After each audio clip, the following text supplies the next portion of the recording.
दोस्त, किसी ने सच ही कहा है कि कभी भी अपनी ऊंचाई पर घमंड मत करो, क्योंकि ऊपर से नीचे गिरने में वक्त नहीं लगता। चाहे बाहर कितना ही बड़ा पहाड़ क्यों न टूट रहा हो, इंसान को हमेशा अंदर से मजबूत रहना चाहिए। दोस्त, सोचो, अगर एक दिन तुम्हें पता चले कि तुम्हारी पूरी जिंदगी की कमाई अस्पताल के बिलों में खर्च होने वाली है। सोचो, अगर तुम्हारे पास करोड़ों की संपत्ति हो, लेकिन उसे खर्च करने के लिए तुम खुद ही ना बचो।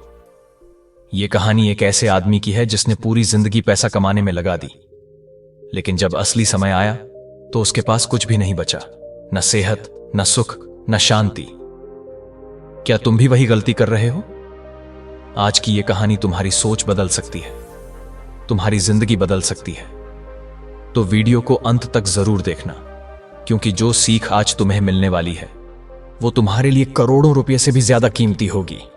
एक समय की बात है, एक नगर में एक बहुत बड़ा साहूकार रहता था। उसकी धन संपत्ति की चर्चाएं दूर दूर तक फैली हुई थीं। वह हमेशा धन कमाने में लगा रहता था और उसका एकमात्र लक्ष्य था अपनी संपत्ति को अधिक से अधिक बढ़ाना। धन के अलावा वह किसी और चीज के बारे में सोचता तक नहीं था।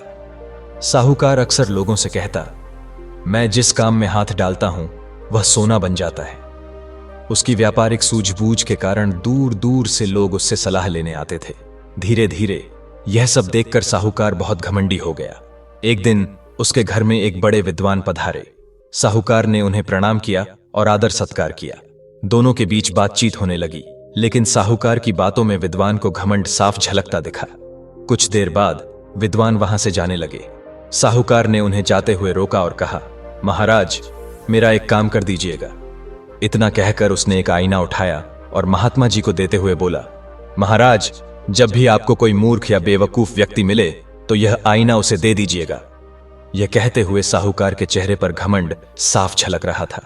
विद्वान बिना कुछ कहे वह आईना लेकर चले गए। कुछ साल बीत गए।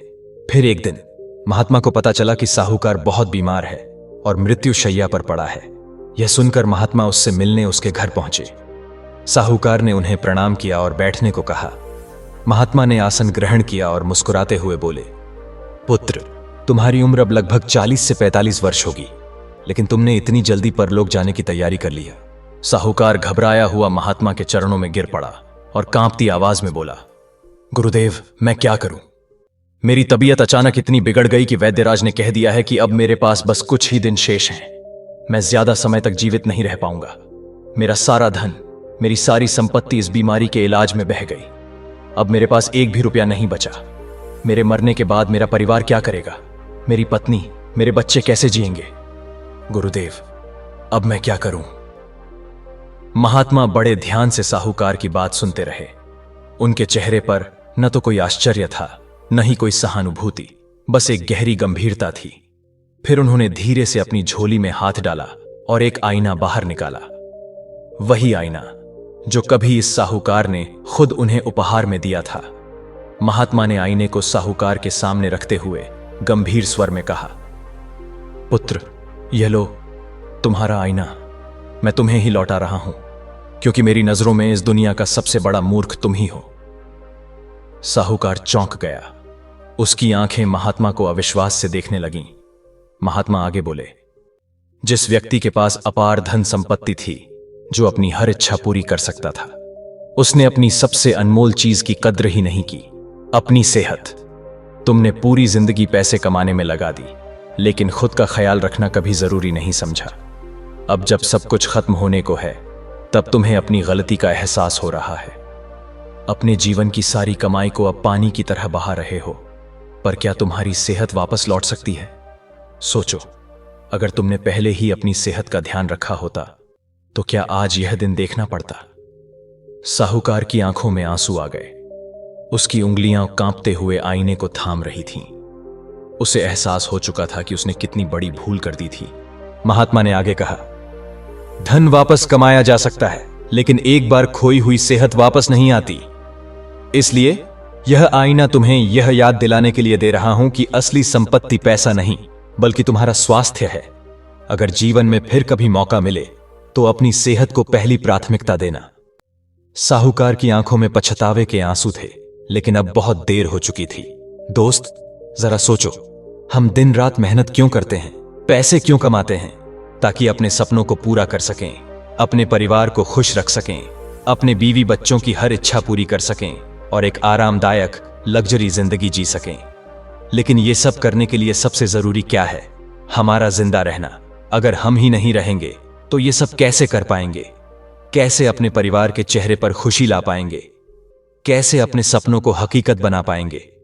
दोस्त, हमारा जिंदा रहना ही सबसे बड़ी पूंजी है और इसके लिए हमें अपने शरीर का ध्यान रखना बहुत जरूरी है। अगर हमने खुद का ख्याल नहीं रखा तो एक दिन ऐसा भी आ सकता है जब हमारी पूरी जिंदगी की कमाई सिर्फ अस्पतालों और दवाइयों में बह जाएगी। सोचो, जिसे कमाने के लिए हमने पूरी जिंदगी लगा दी, वही पैसा हमारे शरीर को बचाने में खर्च हो जाएगा, लेकिन तब शायद बहुत देर हो चुकी होगी। हमारा असली खजाना हमारा शरीर है। हम जो कुछ भी करना चाहते हैं, जो कुछ भी पाना चाहते हैं, यह सब हमारा शरीर ही उपभोग करेगा। अगर हमारा शरीर थक गया, बीमार पड़ गया, तो वो हमारे लिए कुछ भी नहीं कर पाएगा। हमारी पूरी जिंदगी, हमारे सारे सपने, हमारी सारी इच्छाएं, सब कुछ इसी शरीर पर निर्भर है। अब जरा सोचो, अगर हमारा शरीर ही ना रहे तो क्या हमारी मेहनत का कोई मतलब बचेगा? क्या हमारे सपने पूरे हो पाएंगे? क्या हमारा परिवार खुश रह पाएगा? नहीं। इसलिए दोस्त, सबसे पहले खुद का ध्यान रखना सीखो। तुम्हारा शरीर ही तुम्हारी असली करोड़ों की संपत्ति है। अगर ये चला गया तो सब चला जाएगा, सपने, इच्छाएं, परिवार की खुशियां, सब कुछ। अब आगे तुम खुद समझदार हो, फैसला तुम्हारे हाथ में है।